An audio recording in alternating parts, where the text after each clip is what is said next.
everybody, welcome back to my channel. So today we are going to go ahead and harvest our potatoes. We have two varieties in the garden this year and I grew a lot more than last year, so I'm really excited to dig these up and see how many potatoes we have and how big they are. I grew the same variety as last year, which was the Yukon Gold, and we also grew some russet potatoes as well. So that'll be pretty cool to dig those up. But I wanted to also just check around the garden and see how it's doing. As you can see, the sunflowers behind me are huge. They're really big. And we have already harvested twice off of our cucumbers, and it looks like we have some more already. So we'll just look around and see how the garden's doing and get these potatoes picked and cured. And eventually they will land in our pantry down in the basement. So let's go ahead and start digging these up.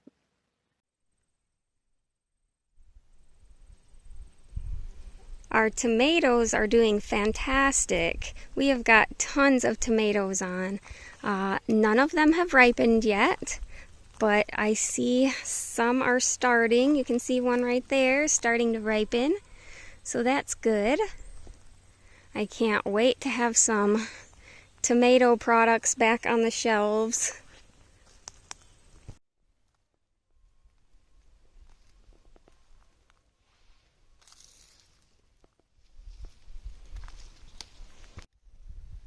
Right here are our bush beans, and we've harvested a couple times, really only one large harvest.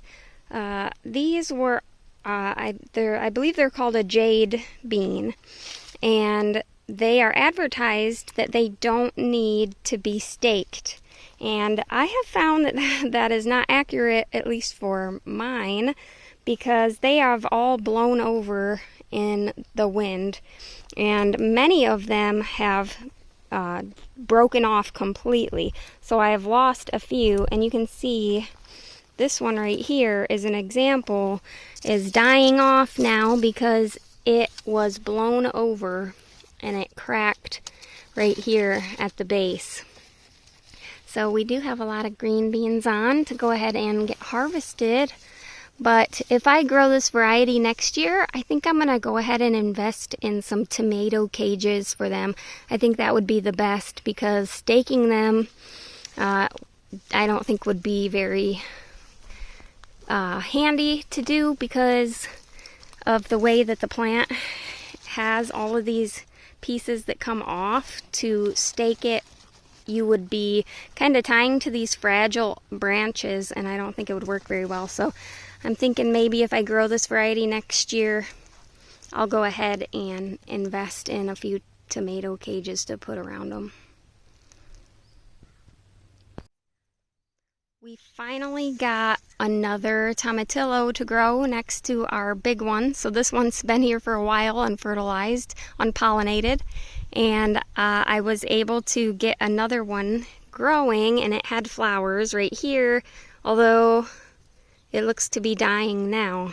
I do have this one that hasn't flowered yet, so we still have hope here. But we did get a few fertilized, so we've got some little tomatillos growing here. So that's exciting. Not very many, so hopefully this one survives and we can get a good harvest off of those. And I'm noticing that we've got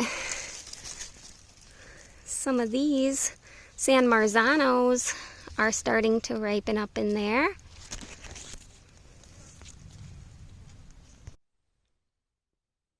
The sweet corn is doing fantastic. So are the weeds in this aisle, as we do not have wood chips on these two rows here. So the weeds they just take over so quickly. But the sweet corn is looking fabulous. It was getting really windy, and they were leaning over quite bad. So I didn't really know what to do. I didn't want them to blow over. I didn't want to lose my crop, so I just kind of went with what came to mind. I put 2 T-posts here because I have 2 rows. They're kind of zigzagged. So I put 2 T-posts here, 2 at the other end of the corn. And then I went back and forth weaving the garden string around them so that each stalk is crisscrossed into those strings. And then I went ahead and just straightened them out, and I haven't had any problems since. As you can probably tell, they're all standing nice and straight now. So, seems to be working. We have got a lot of corn growing, so hopefully we're able to bring these all the way to harvest time and get some really yummy sweet corn.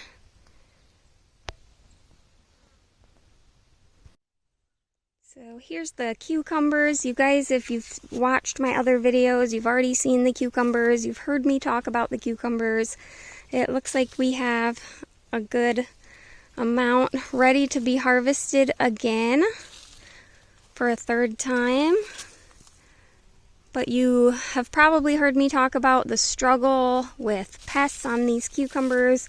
I have pulled them as they've been dying. I've been pulling them to hopefully avoid passing disease, or, you know, at least slowing it down a little bit. And so far, I am definitely counting this year as a success for our cucumbers, even though we have lost plants. We've had some great harvests so far. You can see we have lots of cucumbers on right now.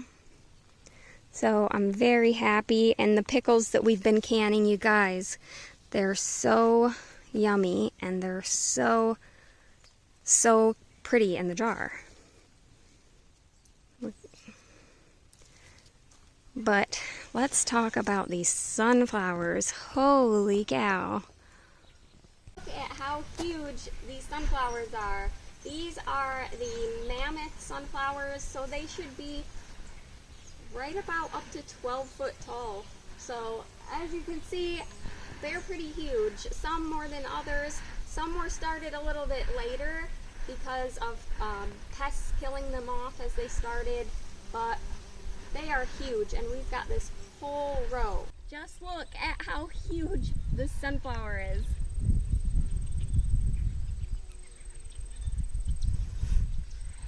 I'm really excited about these actually getting flowers on them, and I can't wait to see what it looks like from the front and from the front of the property, looking back onto the garden with a row of huge sunflowers over top. It's going to be just so pretty.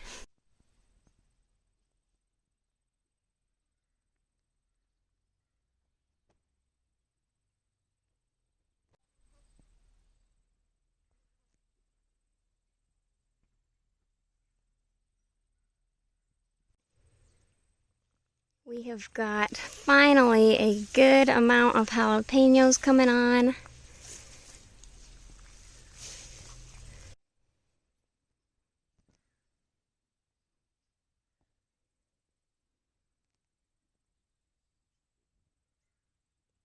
Look at the size of that jalapeno.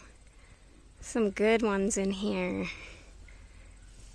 We have got some really nice looking jalapenos finally coming on. The peppers seem to take so long compared to some of the other things, and so you start to think, man, are my peppers okay? Are they gonna produce? And yeah, they're just a little bit slower, take a little bit longer than the other things. Most of our onions have been harvested, and we've got about 3 of these cabbages are ready to be harvested. They're absolutely ginormous. That's just really big. And we are going to make some more sauerkraut.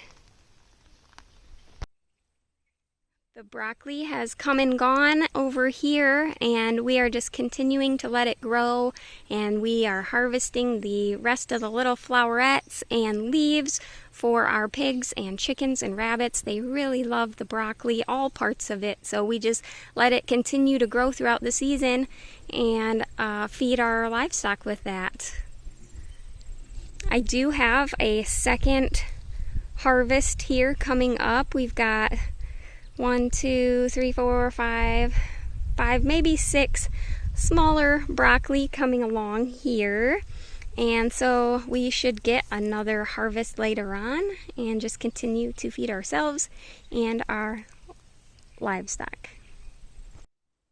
Right here is our dill, and we have harvested this 3 times and we've still got plenty. I did harvest a lot the last time I made pickles, and I went ahead and dehydrated it in my dehydrator so that we could have some dried dill on hand. Especially since I just have so much of it, it just keeps growing and growing.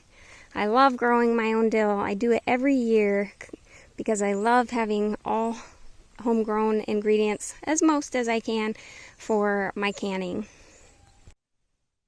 Alright, you guys, and this is the watermelons. These are the Alibaba watermelons from Baker Creek, and they are doing spectacular. Last time I counted, we had 13 beautifully sized watermelons going. They are just doing really, really good. I think that the spacing is a lot better this year, and they are, as you can tell, coming into the walkways, but I kind of just push them back up, kind of train them to keep going down the side, and it's working great. Not having any problems with them. So let's see, we've got still the 1, 2, 3, 4. Look at the size of these watermelons. Can you see that? Look at the size of it. It's pretty big so far. It's got a ways to go, but there's 1, 2, 3, 4, 5. Here's 6, a little bit smaller. 7, 8. Oh, there's one hiding there. 8, 9, and 10, 11, 12, 13, and 14. Little one in here, if you want to count that one as 15, and we've still got plenty of time, so maybe we'll get some more. This here is not a watermelon. Pull that out. Alright, so about 15 watermelons going here. These watermelons were so good last year. We loved them, and I think if I make all of these, if all of these survive and I harvest 15 watermelons at these size, I'll definitely be doing some dehydrated watermelon, or watermelon candy as some call it. We did finally get a few of the cauliflower to take off, so we've got 3 cauliflower, which I have not even harvested any leaves off of these plants, but we'll see what happens. And I think all that's left are the green peppers. They are finally starting to produce. We've got lots of little green peppers in the making. You can see in here. I did stake them up. The same wind that started blowing over the corn started to blow over the, well, everything in the garden. So everything that needed staking, I went ahead and staked. I typically, something ate the top off of this. I didn't notice that the other day. Darn. But we've got some good green peppers. Good ones in there. So I use these a ton in my canning of my spaghetti sauce. So I love growing these. But yeah, everything started to get blown over. So I do stake up my green peppers, but I don't really tie them for the most part. I just have them there as more of a leaning post, and that seems to do the trick for the green peppers. A lot of time I don't even tie the jalapenos either. I just put a stake there to kind of lean up against when it's windy, but I did have to tie them this year to the posts. But you know what I don't think I've shown you guys in a long time is what we have growing on the front porch. So let's go ahead and just take a look at those real quick. We do have, if you remember, my daughter wanted to grow some datil peppers this year. So we have 5 datil pepper plants growing up here on the porch, but also some herbs. So let's take a look. Unfortunately, I did not get the raised beds that I was hoping for this year. We've just been way too busy and had so many other plans. But this was here when we moved in, and so though it's not perfect and not ideal, it's not exactly what I want, obviously, but I want to plant some herbs. I already started them from seed, and I needed a place to put them, and I did not want them to be somewhere on just the flower bed in the ground, because we do have dogs and I didn't want them to be peeing in them. They love to pee in the flower beds and stuff. So I planted these ones here and they've really taken off. It's definitely time for me to harvest these. This is my stevia. So I've got these 3 plants here. Definitely need to cut these down and get some stevia extract made. Maybe we could show you guys that. I also have another plant up there in a pot, stevia plant in a pot, because I'm planning on bringing it in the house in the winter so that I can continue to grow and harvest it all winter long. I may get a bigger pot and get one of these up as well. This one's doing really well.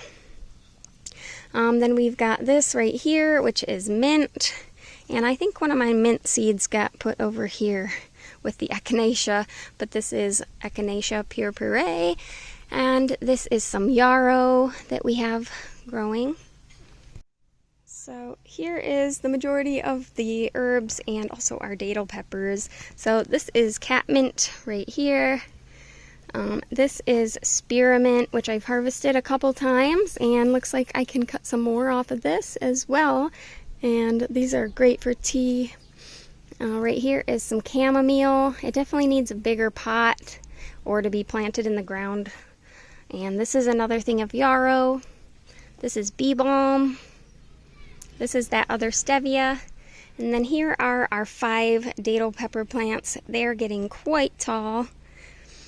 And they are definitely a little bit, these were planted before any of the other peppers.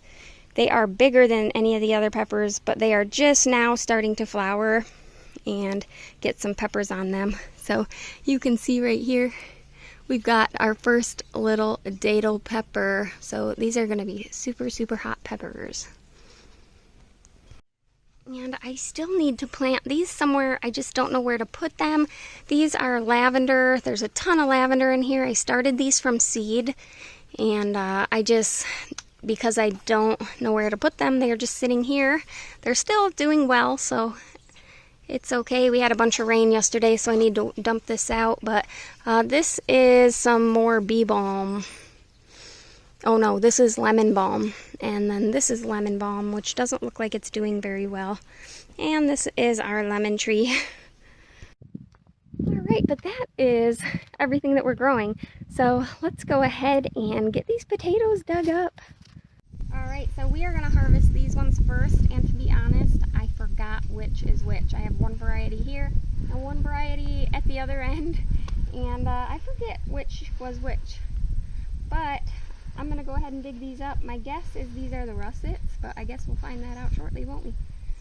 I am going to just move my water line that I have strung through here, and then because my garden is covered in wood chips, I am going to use my metal rake and just rake the wood chips back as far as I can on either side, and then we're just going to dig and totally destroy this raised row and find all of those potatoes, put them in a big pile, and then once we feel like we got them all, we will rake that dirt back up into a nice raised row like it never happened, and we will cover it back up with our wood chips and go to the next one.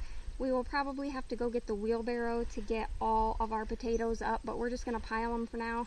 Then we'll get the wheelbarrow and bring them into the garage probably and lay them out on some cardboard for like a week or so that they can get nice and dry and their skins will get nice and tough, and that way they will last much longer and stay more shelf stable in our pantry downstairs in our cold basement. So let's go ahead and get started on this.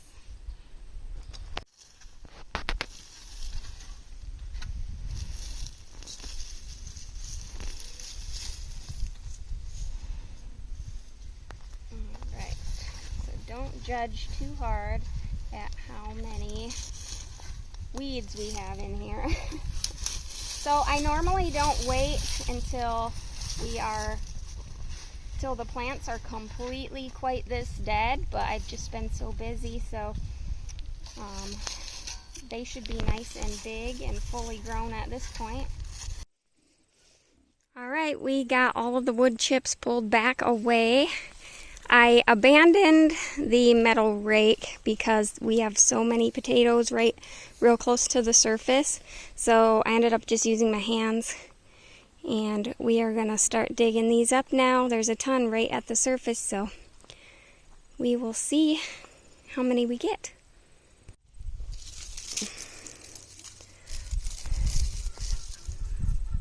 Wow, that's a big one. So I'm just going to put these all down here in the aisle, and we're going to make piles of taters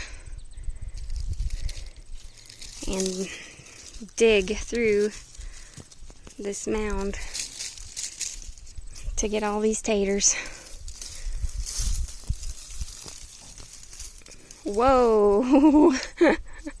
Look at that one. Yes, so these are the russet. And we've got some little ones which will be so yummy, baked with some oil and salt and pepper. Very nice.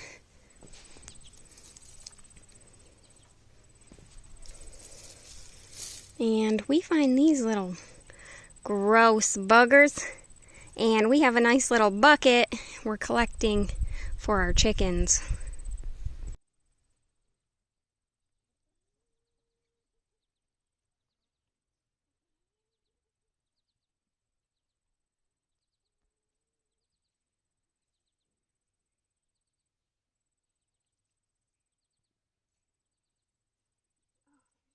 One of them rascals.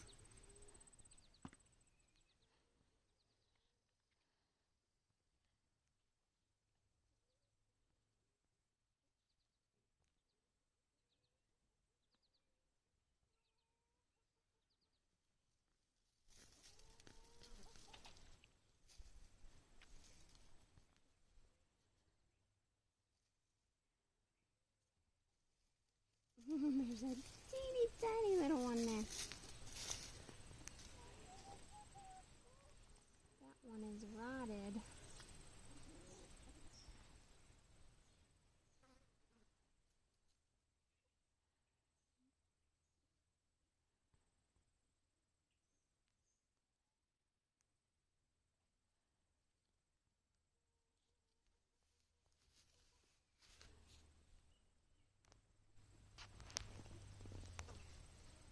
Okay, you can stop.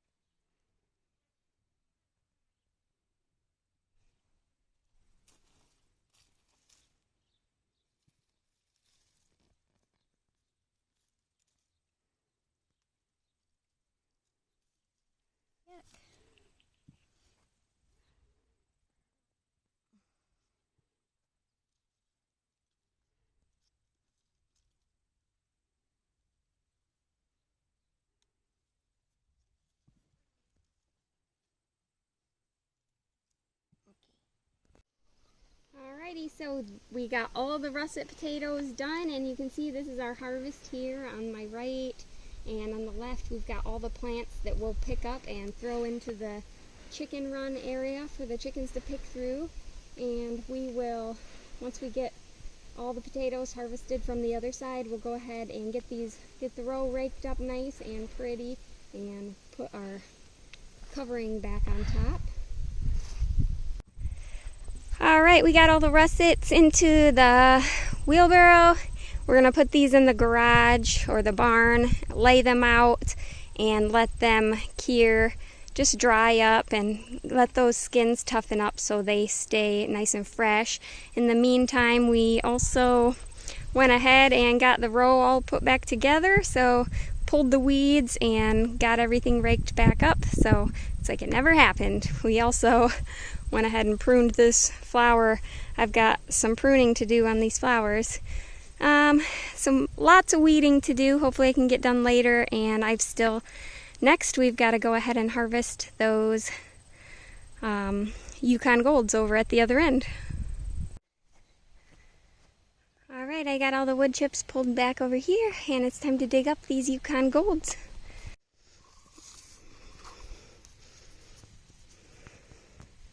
I'm just gonna make a pile like I did before.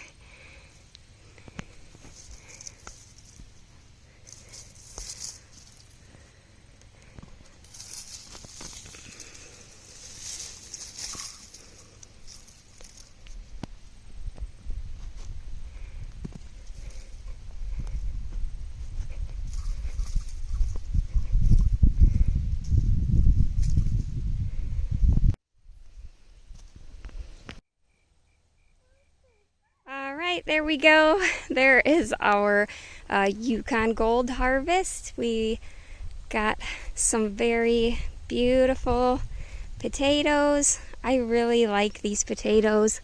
I like the skins on these, and they're all, well, not all, but many of them are this really wonderful size. Really nice size. And these smaller ones like this, oh, these are so good baked. So we will get these all brought into the barn and fix this row back up.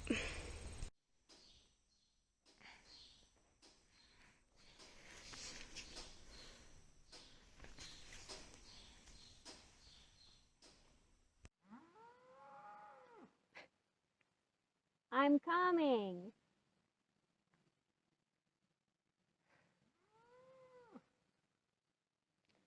All right, you guys. Well, I am super excited about this harvest. I am glad we got some potatoes for the pantry. I absolutely love those Yukon Golds. Next year we'll see. Maybe I will try some different varieties. I definitely want to grow the Yukon Golds again, but we'll see if I grow the russets, or maybe I'll try some other brands or other varieties. I may do some sweet potatoes, but we don't really eat a lot of sweet potatoes. We'll see how it goes, but all in all, I am happy to have potatoes in the pantry, and yeah, it's been a great day. So thanks a lot for stopping by, and we'll see you guys next time.